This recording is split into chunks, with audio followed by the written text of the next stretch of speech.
Oi pessoal, boa noite. Primeiramente eu quero pedir perdão a todos, porque eu não tô conseguindo gravar. Voltei a trabalhar tem pouco tempo e tá muito corrido pra mim, célula, cultos de trabalho e tudo mais, e tá muito complicado. Mas hoje eu vim falar de um tema que é um pouco polêmico, mas a Bíblia nos deixa clara quanto à questão desse tema. O tema de hoje é avivamento.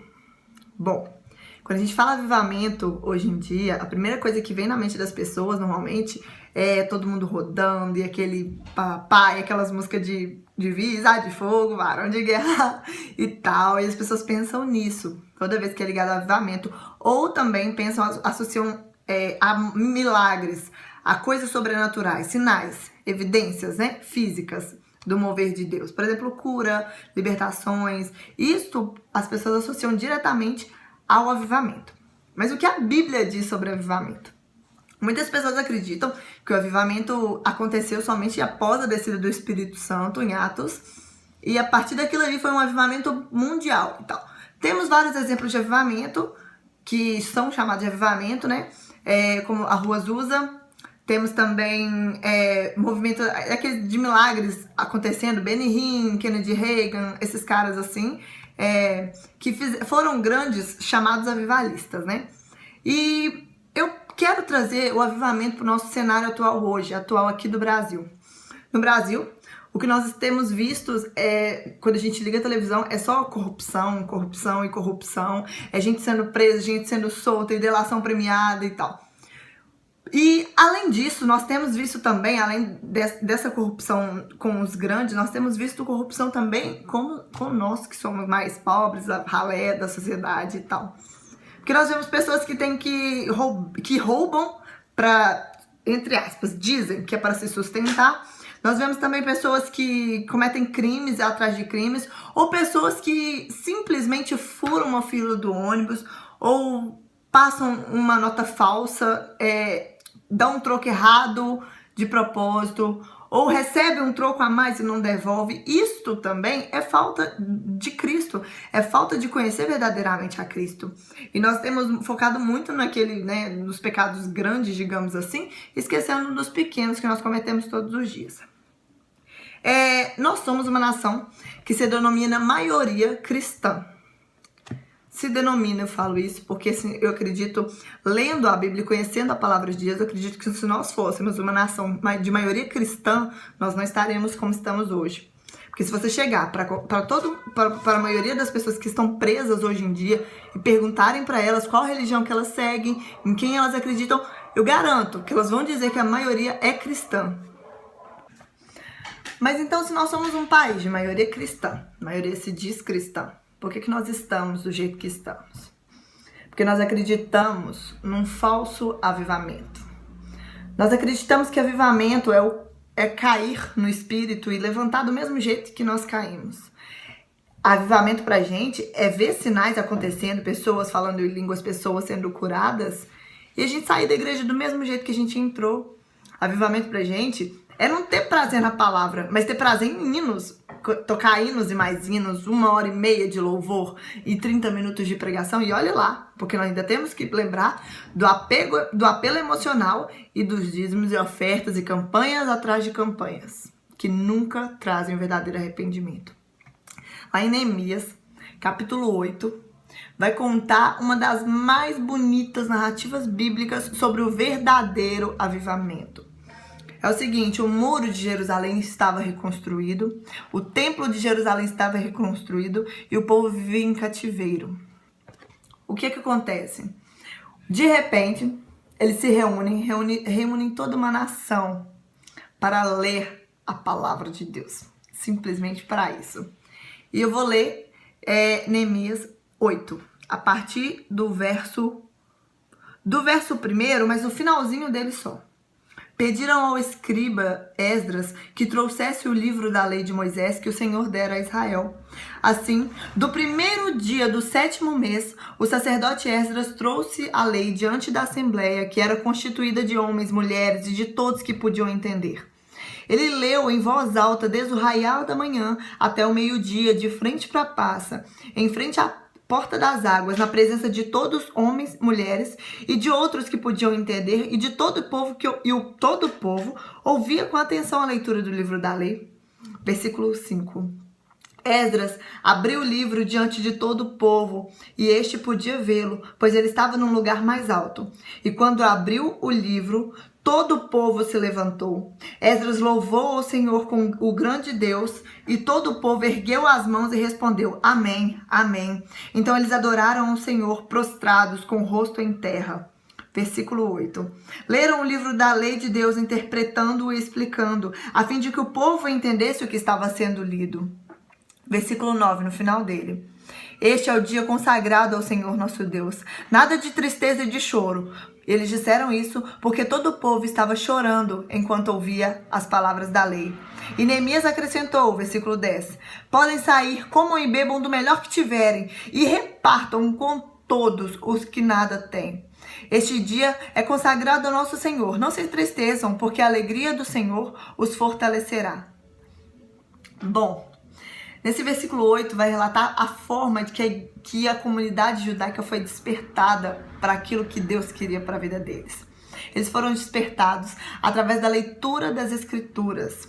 Eles leram publicamente, explicaram o que as Escrituras queriam dizer, e a gente vê uma reação do povo que não é a que a gente vê hoje em dia. Hoje em dia, durante a pregação da palavra, as pessoas dormem, as pessoas conversam, as pessoas mexem no celular, tudo que elas fazem é voltado para elas mesmas. A não ser, enquanto o pregador não estiver dizendo uma palavra de profecia, uma profecia de uma bênção, você vai conseguir, você é bom nisso, você é bom naquilo, você é especial para Deus, as pessoas não se concentram. Elas não se concentram. E a gente vai saber agora, no capítulo 9, o que foi dito lá.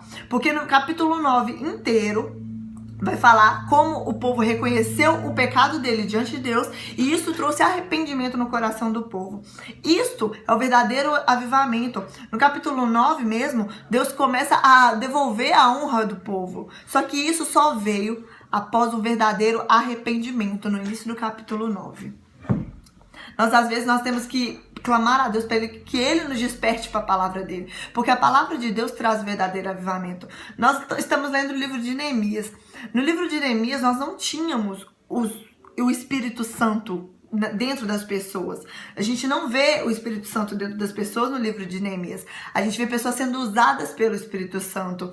O Espírito Santo não convivia igual convive com a gente. Mas por quê? Hoje nós dizemos uma nação cristã, mas uma nação cristã que não se arrepende do pecado e garante que vive um avivamento. Isso não é avivamento. Vamos nos atinar, gente. O tempo está passando. A igreja precisa ser acordada. A igreja precisa ser despertada para o que Deus quer fazer com ela. Se nós não nos atentarmos para o que Cristo quer de nós, nós não vamos chegar em lugar nenhum. E agora eu vou trazer alguns pontos principais desse texto de Neemias 8 e 9, principalmente. Primeiro é a respeito do temor, né? O temor que eles tiveram. A gente vê que quando o livro do Senhor é aberto, as pessoas se levantam. E após ele ser lido, as pessoas se prostram com o rosto em terra. Outra coisa é o louvor e adoração. Que conhecer a palavra de Deus, por mais que ela venha nos confrontar aquilo que nós estamos vivendo, a gente deve louvar a Deus por isso. Porque quando Deus nos mostra o nosso erro, é a graça e a misericórdia dele que está nos falando: olha, você está errando nisso, não erre mais nisso. Melhore nessa área da sua vida. E é isso que Deus quer para nós, amém? Outra coisa é que eles tiveram um entendimento claro da palavra. Hoje em dia, o que a gente vê muito mesmo dentro das igrejas é pegarem textos e versículos isolados e querendo colocar aquilo de uma forma verdadeira, como se fosse uma total realidade, sendo que não é.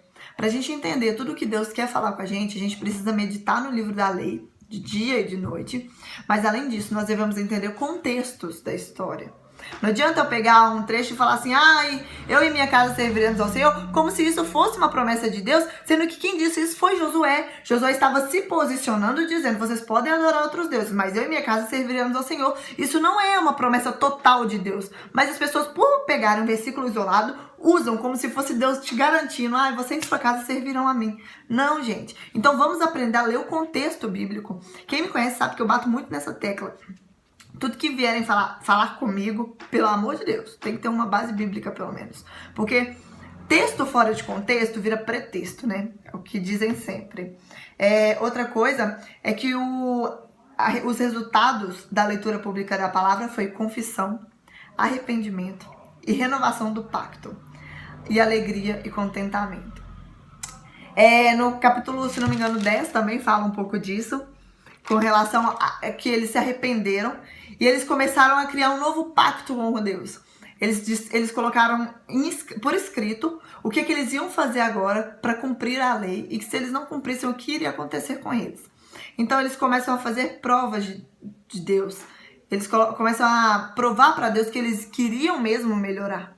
E é isso que a leitura da palavra traz. Isso é o verdadeiro avivamento, arrependimento. Na minha opinião, mas também é porque é bíblico, a maior evidência do Espírito Santo é o arrependimento, porque é ele que vem nos convencer do pecado, da justiça e do juízo. Nós devemos ser eternamente gratos a Deus, porque ele nos deu o Espírito Santo. Mas nós devemos também ser imensamente gratos a ele pela palavra dele. A Bíblia, ela tem que ser nosso manual, nosso guia. E não adianta a gente clamar, ficar de joelhos 50 horas dentro da igreja, fazer vigílias e mais vigílias, 24 horas de oração pela nação, se nós não tivermos o arrependimento verdadeiro e genuíno, se nós não meditarmos na lei do Senhor. Porque muitas das vezes nós oramos de forma equivocada, determinando as coisas para Deus. Deus, o Senhor tem que fazer. Deus, o Senhor tem que fazer porque o Senhor falou que ia fazer. Nós devemos entender que Deus age de acordo com a vontade dele. Hoje pela manhã, na verdade ontem à noite, só que hoje pela manhã eu postei num grupo da célula que eu faço devocional, falando a respeito de obediência não é opcional. O texto usado foi de João, capítulo 2, versículo 5, em que Maria diz, façam tudo o que ele mandar. Hoje em dia, nós temos o Espírito Santo em nós, temos sim, mas as palavras de Deus já foram totalmente dadas através da palavra, através da Bíblia. Então, se nós temos esse livre acesso ao que Deus quer, ao sonho de Deus para nós devemos estar sempre em obediência a Ele. Bom, gente, é isso que eu queria trazer hoje. Desculpem pela falta de compromisso com os vídeos, mas é porque realmente não tá dando tempo. Mas eu prometo que eu vou tentar ser mais pontual e tal, tentar gravar na terça mesmo. Agora eu cheguei do serviço, estou morta de cansada. Mas estamos aí juntos. Me perdoem em nome de Jesus de verdade, mas eu vou continuar gravando. Não desistir desse canal. Fiquem com Deus, gente. E eu queria fazer uma oração rapidinho para acabar. Vamos lá.